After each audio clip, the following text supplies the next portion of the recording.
नमस्कार दोस्तों, मैं सुनील कुमार आपका फिर से स्वागत करता हूं आपके अपने चैनल क्या ऐसा होता है। दोस्तों, अभी पिछली वीडियो के माध्यम से मैंने आपको काल सर्प दोष के जो 40 दिन के नियम होते हैं उसके बारे में मैंने आपको विस्तृत जानकारी दी थी। आज मैं अपनी एक ही वीडियो के माध्यम से आपको पितृ दोष के बारे में वो जानकारी दे रहा हूं जो आपको हर चीज जिसकी आपको जरूरत है। तो सबसे पहले शुरुआत करते हैं दोस्तों। सबसे पहले एक जरूरी सूचना कि हमारे चैनल का उद्देश्य कभी भी किसी की भावना को भड़काने का या अंधविश्वास फैलाने का नहीं है। हम एक वीडियो में पितृदोष की पूरी जानकारी शेयर करेंगे इसी वाले वीडियो में। तो हमारे वीडियो को पूरी तरह से आप देखते रहिए। सबसे पहले दोस्तों, पितृदोष का जब ख्याल आता है तो लोग ये कहते हैं कि कुंडली में पितृदोष तो है नहीं, फिर भी पंडित जी ने पितृदोष बता दिया। पितृदोष क्या होता है और किसे इसकी पूजा करानी चाहिए, इसका जवाब मैं आपको दे रहा हूं। पितृ दोष कुंडली में आपको कभी भी दिखाई नहीं देगा। पितृ दोष नक्षत्र के आधार पर होता है और पितृ दोष की पूजा हर इंसान को करनी चाहिए। अब हर इंसान को पूजा क्यों करनी चाहिए? पितृ दोष की पूजा, पितृ दोष मैं तो ये कहता हूं, जो मेरा मानना है कि पितृ दोष हर इंसान पर होता है। क्योंकि पितृ दोष कब लगता है? जब हमारे कोई भी पूर्वज ऐसे हैं जिन्हें हम नहीं जानते, नाम भी हमें पता नहीं है, क्योंकि वो न जाने कौन सी पीढ़ी ऐसी होगी। तो ऐसे कोई इंसान जो हमारे हमारे कुल में, चाहे भले ही वो हमारे दादा बाबा वगैरह हों या फिर हमारे मामा नाना वगैरह उनके परिवार के हों, तो कुछ लोग ऐसे हो सकते हैं जो दुर्घटनावश शिकार हुए होंगे या फिर दुर्घटना के कारण उनकी मृत्यु हुई होगी या फिर किसी जानवर के द्वारा, किसी मतलब कुल मिला के बाद एक अकाल मृत्यु हुई उनकी। तो जब अकाल मृत्यु होती है तो उस जो उसके अंदर जो आत्मा होती हैं उन्हें अपनी नई योनि नहीं मिल पाती है। उसका एक विधि विधान होता है, क्योंकि जितनी उम्र उसकी होनी चाहिए उससे पहले वो इंसान पृथ्वी लोक को छोड़ के चला गया है। इसीलिए जब कोई ऐसे हमारे पितर भी होंगे कि भाई कुछ ऐसे होंगे जिनकी दुर्घटनावश और वो इस पृथ्वी लोक को छोड़ के गए हैं, मृत्यु लोक के छोड़ के गए हैं, तो हमें उनकी आत्मा की शांति के लिए ये पूजा करानी बहुत जरूरी होती है। तो यही पितृदोष होता है। पितृदोष यही होता है कि अपने पूर्वज जो कि बार बार इसी योनि में भटक रहे हैं लेकिन उन्हें किसी योनि की प्राप्ति नहीं हुई है, कोई नया जीवन नहीं मिला है, तो उनकी शांति के लिए, उनकी आत्मा की मुक्ति के लिए और हम पितृदोष की पूजा कराते हैं। इसलिए हर इंसान, क्योंकि आप किसी भी परिवार में देख लेना, आपको तो याद ही नहीं होगा कि बाबा दादा परबाबा उनके बाबा वगैरह वो पृथ्वी लोग छोड़ के कैसे गए थे। तो इसीलिए हमारा ये मानना है कि हर इंसान को पितृदोष की पूजा करानी चाहिए। अच्छा, पितृदोष की पूजा कहां पे करानी चाहिए? पितृदोष की पूजा जो हमारा मानना है वो त्र्यंबकेश्वर में करानी ज्यादा उचित है। क्योंकि पितृदोष की पूजा अभी आने जो यही वाली वीडियो में मैं आपको बताऊंगा पितृदोष की पूजा कैसे होती है, तब आपको समझ में आएगा कि पितृदोष की पूजा त्र्यंबकेश्वर में ही क्यों करानी चाहिए। उसमें मैं आपको बता रहा हूं कि त्र्यंबकेश्वर में इसलिए करानी चाहिए क्योंकि पितृदोष की पूजा महाशमशान क्षेत्र में होती है। महाशमशान का आप मतलब समझ रहे हैं? मतलब यह है कि वहां पर पूजा के बाद किन्हीं चीजों का अंतिम संस्कार किया जाता है। इसलिए पितृदोष की पूजा त्र्यंबकेश्वर में करना सर्वश्रेष्ठ होता है। अच्छा, अब हम चल रहे हैं, तो हम बता रहे हैं आपको पितृदोष के बारे में, उसकी पूजा की विधि पद्धति, कौन कौन से हमें उनके नियमों का पालन करता है, वो सारी चीजें। तो पितृदोष की पूजा 3 दिन की होती है। 3 दिन तक पितृदोष की पूजा करती। तो पहले दिन की जब पूजा होती है, पहले दिन की पूजा में हमसे एक पूजा कराई जाती है जिसमें सबसे पहले ब्रह्मा जी, विष्णु जी, भगवान शिव, उनके बाद फिर वो यमराज महाराज और प्रेत देवता, इनकी पूजा कराई जाती है। पांचों की पूजा हो जाती है तो उसके बाद लड्डू गोपाल की पूजा होती है। और जब ये सारी पांचों 6 देवी देवताओं की इस तरह से विधिवत तरीके से पूजा हो जाती है, उसके बाद जो हमारे पास जो सामग्री होती है, सामग्री के पास ही एक पुतला होता है।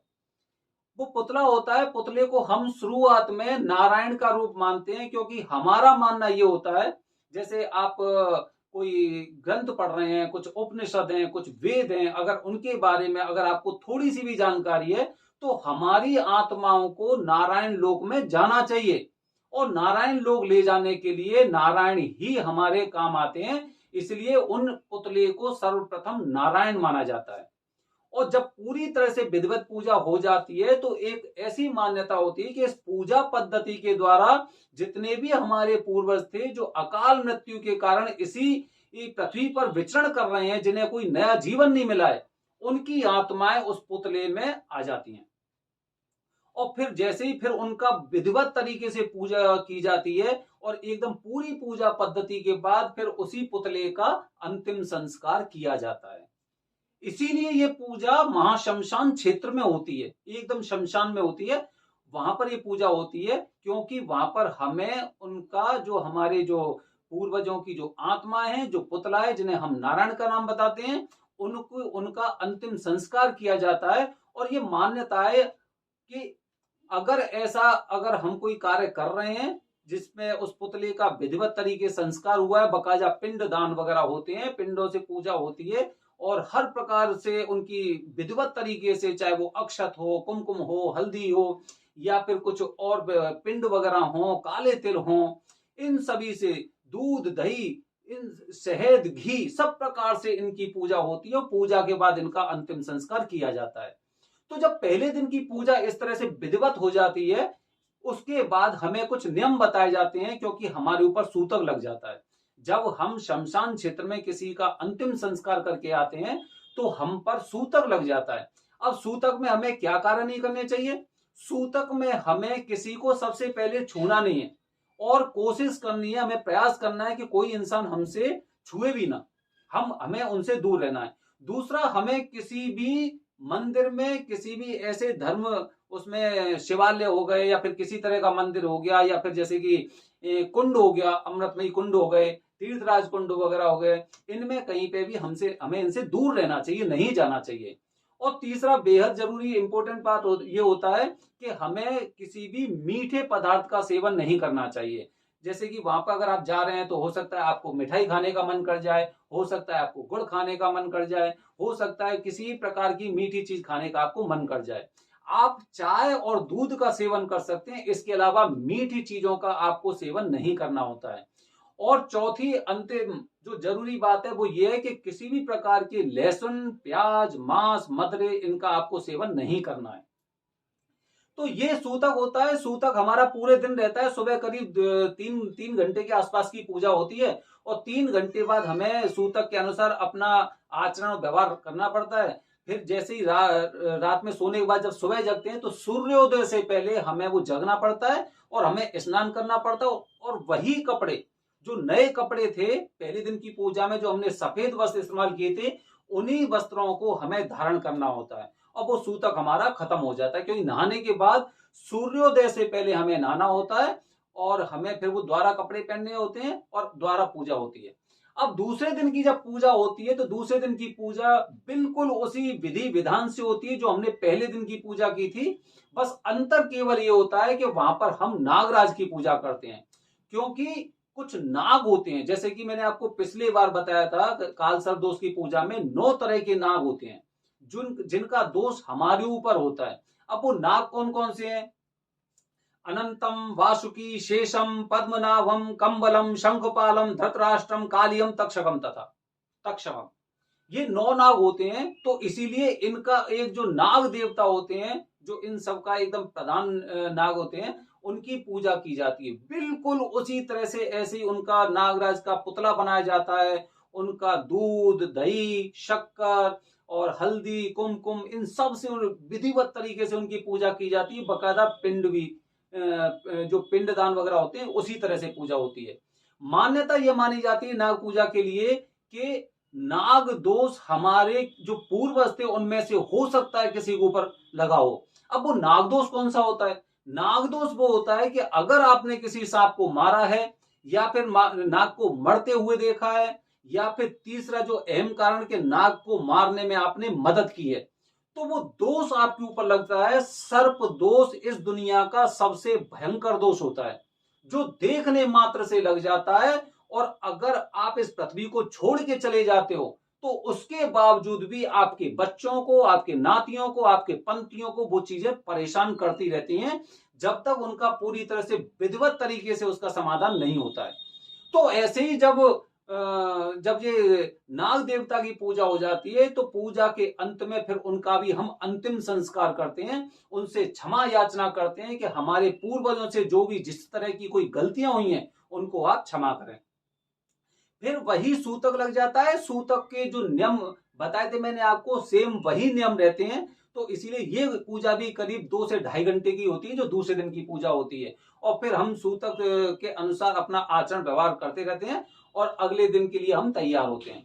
जब तीसरे दिन की पूजा होती है तो तीसरे दिन ऐसे ही हम सुबह जल्दी जग के सूर्योदय से पहले स्नान किया, और स्नान करने के बाद जो 2 दिन हमने सफेद कपड़े पहने थे उन कपड़ों को नहाने से पहले जहां पे हमें वो किया था वहीं पर हम उन्हें छोड़ देते हैं, या फिर धुल के उन्हें कहीं पे जो वो जगह पंडित जी बताते हैं वहां पर उन्हें हम रख देते हैं।